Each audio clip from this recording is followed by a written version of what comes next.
million engagement ring to your sister. But Mother, it is mine. I said give it to her now. Give your $5 million engagement ring to your sister. Those were the first words my mother said after seeing the diamond on my finger. I actually laughed, because surely she couldn't be serious. Who asks their daughter to hand over her engagement ring? Especially one worth $5 million to her sister. But my mother wasn't joking. She looked at me with the same calm expression she'd worn my entire life whenever she decided that what was mine somehow belonged to someone else. Across the table, my sister lowered her eyes, pretending to be embarrassed. But I noticed the small smile at the corner of her mouth. And suddenly I understood. This wasn't a request. They had already decided. What they didn't know was that I had spent years giving my family whatever they asked for. This time, I was taking something back. The silence after my mother's demand lasted only a few seconds, but somehow it felt longer than every argument we'd ever had. I looked down at the diamond on my finger, then back at her. $5 million. That was the number everyone seemed to notice. But to me, the ring had never been about $5 million. It was the ring Adrian had slipped onto my finger 3 weeks earlier while we stood beneath the old oak tree behind the restaurant where we'd had our first date. His hands had been shaking when he opened the box. Mine had been shaking even more when I said yes. So when my mother said, "Give it to your sister," she wasn't asking me to give away jewelry. She was asking me to hand over something deeply personal and pretend it meant nothing. And the strangest part was that I wasn't completely surprised. Because in my family, I had been giving things away for as long as I could remember. My sister, Sienna, was 3 years younger than me, and from the time we were little, everyone seemed to understand one simple rule. Sienna came first. I learned that rule without anyone ever having to explain it. When Sienna turned 16, my parents surprised her with a brand new convertible. I remember standing in the driveway while she screamed with excitement, hugging my mother so tightly that her feet nearly left the ground. I was 16 too. My birthday was 6 months later. My mother handed me an envelope. Inside was a gift card to a bookstore. I smiled. I thanked her. And when Dad joked that at least I could educate myself with it, everyone laughed. I laughed too. What else was I supposed to do? That became my role in the family. I was the daughter who understood. When Sienna wanted the larger bedroom, I understood. When she needed money for a school trip, I understood. When she wrecked Dad's car and claimed it had been an accident, I understood. When she decided she wanted to attend an expensive private college, my parents told me that I could delay my own plans because Sienna had always dreamed about this. I understood. At least, I told myself I did. But there was one thing I never understood. Why did understanding always seem to mean losing something? I remember one Thanksgiving when I was 21. I'd just received an academic award from my university. Nothing enormous. Just a small certificate recognizing my work in business analytics. I was proud of it. I had worked nights to keep my grades high because my parents had stopped helping me financially after my first year. I brought the certificate home that weekend. I waited until dinner was finished. Then I placed it on the table. "Mom, Dad, I wanted to show you something." My father glanced at it for maybe 2 seconds. "That's good." Then Sienna announced that she'd been selected for a local fashion internship. My mother immediately put down her fork. "Oh, sweetheart, that's wonderful." My father leaned toward her. "That's a big opportunity." They spent the next 20 minutes talking about her internship. Where she'd work. What she'd wear. Who she might meet. I sat there with my certificate still lying beside my plate. Nobody asked me about mine. Eventually, I folded it and put it back in my purse. That night, I cried in the bathroom with the faucet running so nobody would hear me. I didn't cry because they hadn't celebrated my award. I cried because some part of me was still waiting for them to notice. And I was beginning to understand that waiting was becoming a habit. Years later, when I met Adrian, he noticed things my family never had. He noticed when I was tired. He remembered the little stories I told him. He asked about my work and actually listened to the answer. But more than anything, he never treated my independence as an invitation to take advantage of me. He respected it. That was one of the reasons I fell in love with him. And when he proposed, I thought perhaps that old part of me, the little girl still waiting to be chosen, had finally disappeared. The ring was extraordinary. The diamond had belonged to Adrian's family for generations. It had been reset in platinum specifically for the woman he intended to marry. Its insured value was approximately $5 million. When he told me that, I stared at him. Adrian, that's insane. He smiled. I know. I can't wear something like this. You can. What if something happens to it? Then we'll deal with it. He took my hand.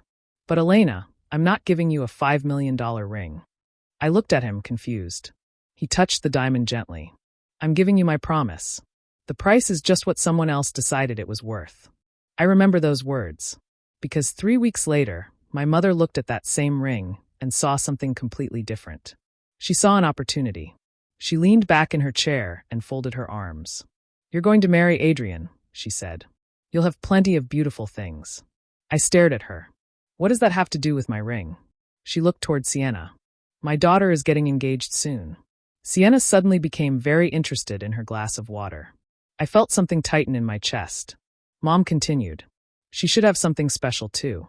I looked at Sienna, then back at Mom. You're asking me to give her my engagement ring? Don't make it sound so dramatic. My father finally spoke. Your mother is just saying you could help your sister. I almost laughed. Help her? I'd spent my entire childhood helping Sienna. I'd helped her with school applications. I'd lent her money when she overspent. I'd covered for her when she missed important family events. I'd even helped her pay the deposit on her apartment 2 years earlier. And not once had anyone called that sacrifice. It was simply expected. Sienna finally looked up. Her expression was soft and innocent. I don't want to take it from you, Elena.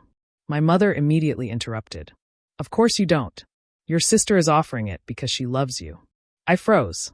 I hadn't offered anything. And somehow, in less than a minute, my mother had transformed my refusal into proof that I didn't love my sister. I looked around the table. My father wouldn't meet my eyes. Sienna's expression had changed too. That innocent little smile was still there. Only now I could see what was underneath it. Expectation. She expected me to give it to her. Maybe she always had. I slowly curled my fingers around the ring. And for the first time in my life, I didn't immediately apologize for saying no. I simply said, no. My mother's face changed. Not sadness. Not disappointment. Shock. As if I'd just broken a rule everyone but me had known existed. And then she said something that made me realize this conversation was much bigger than a ring. She leaned closer and whispered, You have no idea what we've already promised your sister. For a moment, nobody moved. I could hear the faint hum of the refrigerator from the kitchen and the soft clink of Sienna's glass against the table. My mother's words stayed in the air. You have no idea what we've already promised your sister. I looked at her carefully. What did you promise her? Mom didn't answer immediately. Instead, she glanced at Sienna. That single glance told me more than her words could have. Sienna looked down at her hands. And suddenly I knew. This wasn't something my mother had just thought of over dinner. They had discussed it, planned it, maybe even celebrated it. Without me. What exactly did you promise her? I asked again. My father sighed. Don't turn this into an interrogation, Elena. Then tell me the truth. He looked uncomfortable. My mother wasn't. She simply reached for her wineglass and took a slow sip. Sienna's engagement party is next month. I know, and we wanted it to be special. I'm sure you did. Mom's eyes hardened. She deserves a beautiful beginning. I looked at my sister. Does she? Sienna finally spoke. Why are you talking to me like I did something wrong? Did you? She shook her head. I never asked for your ring. I stared at her. Then why does Mom keep saying she promised it to you? Sienna didn't answer. That silence was an answer by itself. I pushed my chair back slightly. Did you know? She looked at Mom. Then at Dad. Finally, she whispered. I knew they were going to ask. There it was. The truth.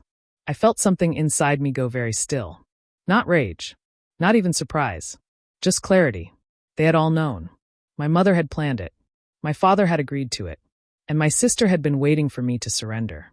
I looked down at my hand again. The diamond caught the dining room light. For the first time since Adrian had given it to me, I didn't see its beauty. I saw every time my family had expected me to give something up. My mother folded her hands on the table. Listen to me. You're making this much more complicated than it needs to be. How? It's a ring. I almost smiled. $5 million. A family heirloom. My engagement ring. And somehow to my mother it was simply a ring. She continued. You're marrying Adrian. You know how wealthy his family is. If you really wanted another ring, he could buy you one tomorrow. I looked at her. That isn't the point. Then what is the point? The point is that it's mine. My father's expression tightened. Don't be childish. That word hit me harder than it should have. Childish. I'd spent years being the responsible one. The practical one. The one who paid her own bills. The one who helped when someone needed money. The one who stayed calm when everyone else made a mess. And now, the moment I refused to surrender something important to me, I was childish. Mom leaned forward. Your sister's engagement is going to be one of the biggest days of her life. And mine isn't? You already have Adrian. I stared at her. That sentence said everything. Apparently, because I had found love, I was expected to give some of it away. Because my fiancé was successful, I was expected to sacrifice. Because I had something beautiful, Sienna was entitled to a piece of it. I shook my head. No. Mom's voice became sharper. You're embarrassing yourself. No. I'm setting a boundary. My father put his fork down. Enough. But I wasn't finished. How much have I given Sienna over the years? Nobody answered. I helped her with college. Silence. I paid her rent when she was short. My mother looked away. I covered for her when she broke Dad's car. Sienna's face reddened. And when she wanted to move into that apartment, who gave her the money for the deposit?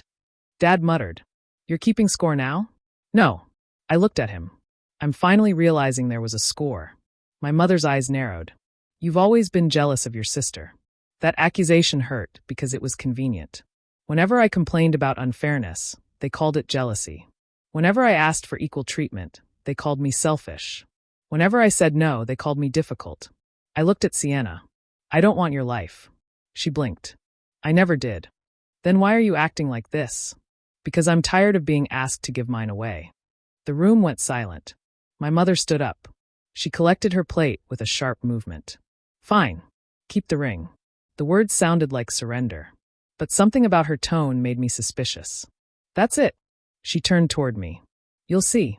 I frowned. What does that mean? She didn't answer. She simply walked into the kitchen. I looked at my father. He wouldn't meet my eyes. Then my phone buzzed. A message had arrived from my cousin, Mara. I opened it. Hey, are you really letting Sienna wear that diamond next month? My heart stopped. I stared at the screen. Then another message appeared. Mom told everyone it was already decided. I slowly looked toward the kitchen. My mother was standing with her back to me. And suddenly, everything made sense. They hadn't been asking me to give my ring to Sienna. They had already told the family that I had agreed. They had announced a decision I had never made. I opened the family group message. There it was. A photograph of Sienna from a recent engagement planning dinner. Underneath it, my aunt had written, "Can't wait to see that gorgeous family diamond on Sienna next month." I read the sentence twice. My hands started trembling. I looked at the ring. Then at the message. Then back at my family. For most of my life, I had been the daughter who kept the peace. The daughter who swallowed her anger. The daughter who said it's okay. But sitting there that night, I finally understood something. They weren't waiting for my permission. They were waiting for my obedience. And for the first time in my life, I had no intention of giving it to them. I had no intention of giving it to them. But knowing that and acting on it were two very different things. I stayed at that table long after my mother disappeared into the kitchen. My father had gone upstairs, and Sienna was scrolling through her phone as if none of it had happened. I kept staring at the family message. That photograph. That sentence. Can't wait to see that gorgeous family diamond on Sienna next month. I should have been furious. Instead, I felt strangely calm. Because suddenly, I wasn't trying to figure out what my family wanted. I already knew. The harder question was this. What did I want? I realized I had spent years answering the first question and almost never asking the second. What did Mom need? What did Dad expect? What would keep Sienna happy? What would prevent another argument? What would make everyone proud? Those questions had quietly shaped my entire life. And somewhere along the way, I had forgotten to ask myself what I wanted. I went upstairs to my bedroom and closed the door. I sat on the edge of my bed and looked at the ring. Adrian had told me the diamond was worth $5 million. But that number suddenly seemed almost meaningless. I remembered the night he proposed. We had been standing beneath that old oak tree behind the restaurant where we'd met. There had been no crowd, no cameras, no expensive decorations. Just the two of us. He'd looked nervous. Actually nervous. I'd never seen Adrian nervous before. When he opened the box, I had covered my mouth with my hand. "It's too much," I'd whispered. He'd smiled. It's not. It costs more than my first house. I know. Then why? He took my hand. Because you've spent your whole life thinking you have to earn everything people give you. I'd stared at him. He continued. I want you to have something that reminds you that you don't. That memory stayed with me. And suddenly I understood why my mother's demand hurt so much. She wasn't asking me to give away an expensive object. She was asking me to prove, once again, that everyone else's happiness mattered more than mine. I opened my phone and called Adrian. He answered almost immediately. Hey, everything okay? I hesitated. No. His voice changed. What happened? I told him. I told him everything. My mother's demand. My father's reaction. Sienna knowing. The family message. When I finished, there was silence. Then Adrian asked, What do you want to do? I closed my eyes. It was such a simple question. But it hit me harder than anything my family had said that night. What do I want? Yes. Nobody in my family had asked me that. Not once. They always asked what I would give. What I could sacrifice. What Sienna needed. But Adrian asked what I wanted. I looked at the ring again. I don't want to give it to her. Then don't. My voice became quieter. What if they hate me? They might. I swallowed. What if Mom says I'm selfish? Then she'll say it. What if Sienna says I ruined her engagement? Then she'll say that too. I laughed softly despite myself. You're not making this very comforting. I'm not trying to make you comfortable, Elena. There was a pause. I'm trying to remind you that you don't need permission to say no. I sat there in silence. Then I said, I think I've spent my entire life trying to avoid disappointing them. I know. And maybe that's why they keep asking me for things. Maybe. I looked down at my hand. I'm going to the engagement party. Adrian didn't ask why. Okay. And I'm wearing the ring. Another pause. Okay. And if they ask me to take it off? I felt my heartbeat steady. I won't. The next morning, my mother knocked on my bedroom door. I didn't answer immediately. She opened it anyway. She was holding a garment bag. Inside was a dress. For the engagement party, she said. I looked at it. Why are you giving me this? You should look nice. I almost laughed. Mom, are you seriously pretending everything is normal? She sighed. I don't want another argument. Neither do I. Then cooperate. There it was again. That word. Cooperate. In my family, cooperation had always meant one thing. I give in. I stood up. I'm going to the party. Good. But I'm wearing my ring. Her face hardened. Elena. No.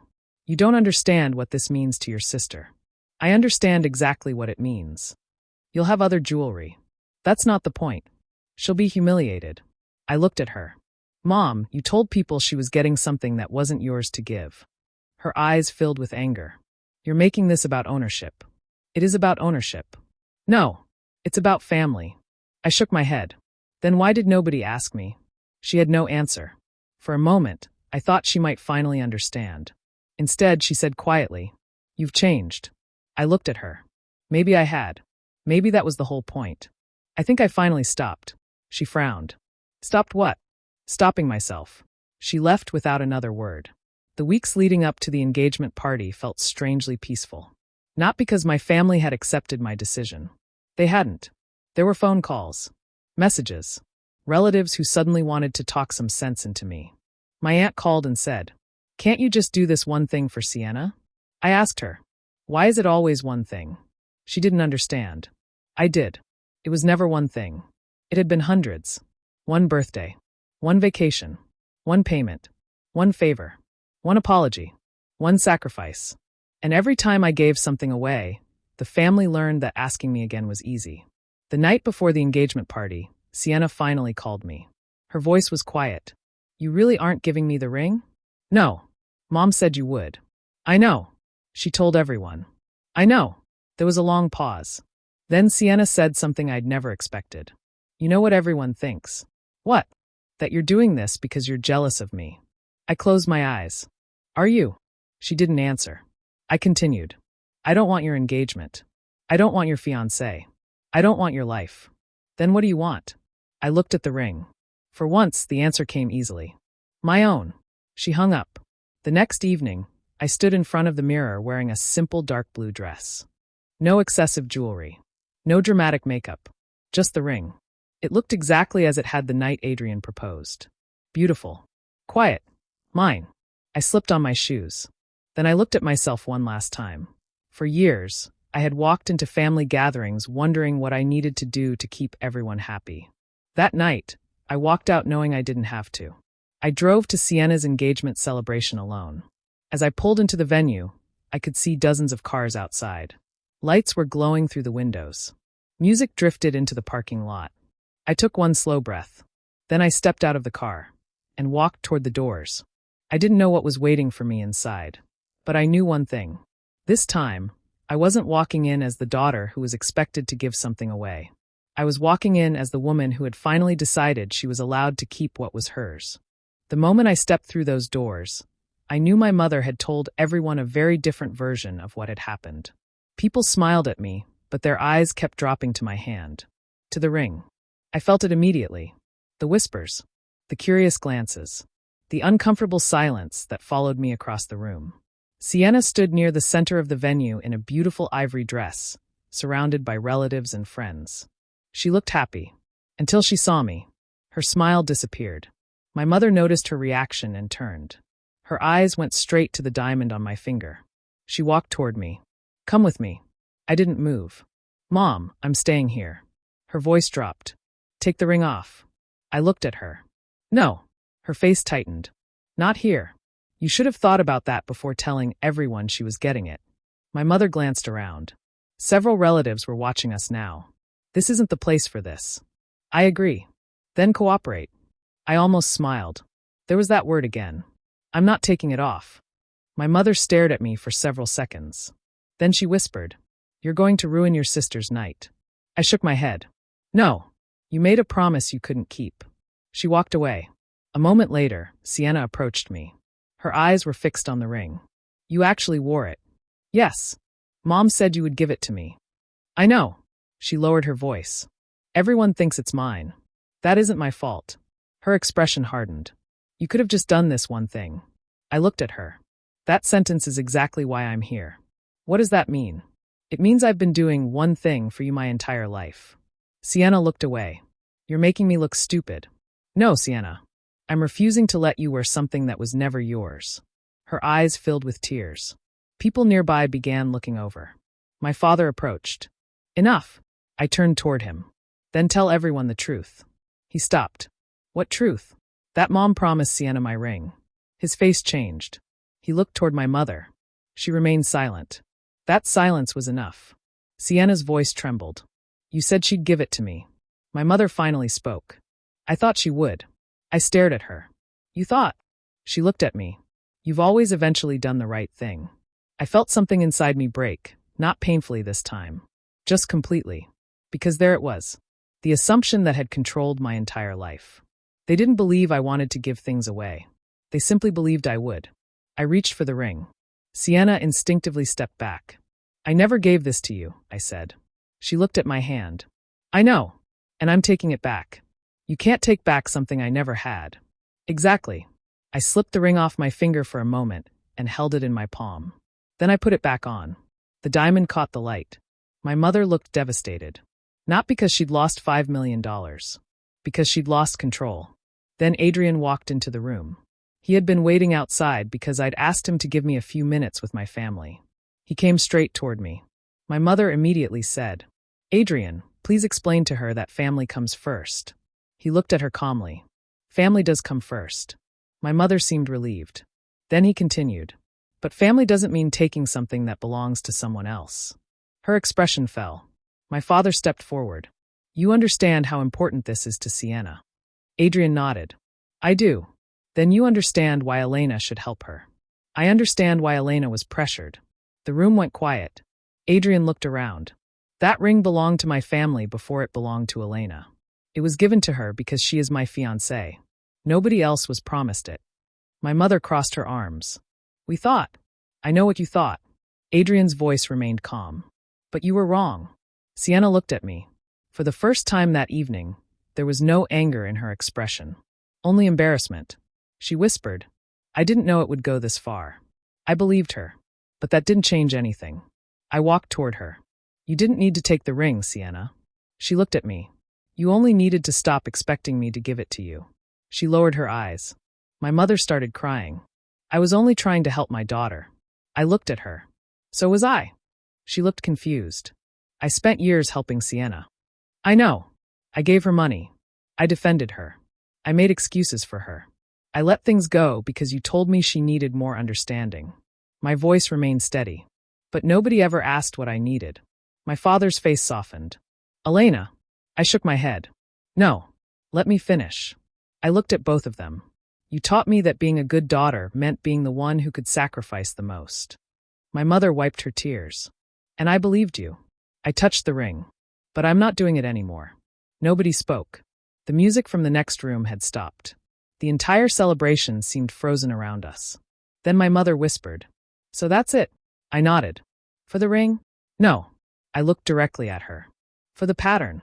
That was when I finally understood what I had taken back. It wasn't just a $5 million diamond. It was my right to say no. My right to keep something without feeling guilty. My right to love my family without surrendering myself to them. And for the first time, I didn't feel like I had lost anything. I felt free. That night, I realized my mother had never really wanted my $5 million ring. She wanted the version of me who always said yes. The daughter who apologized, sacrificed, and stayed quiet to keep everyone comfortable. But I wasn't that woman anymore. I looked at the diamond on my finger and understood something I wish I'd learned years earlier. Protecting what is yours doesn't make you selfish. Sometimes saying no is how you finally choose yourself. If you've ever been expected to sacrifice your happiness for someone else's, you already know what I mean.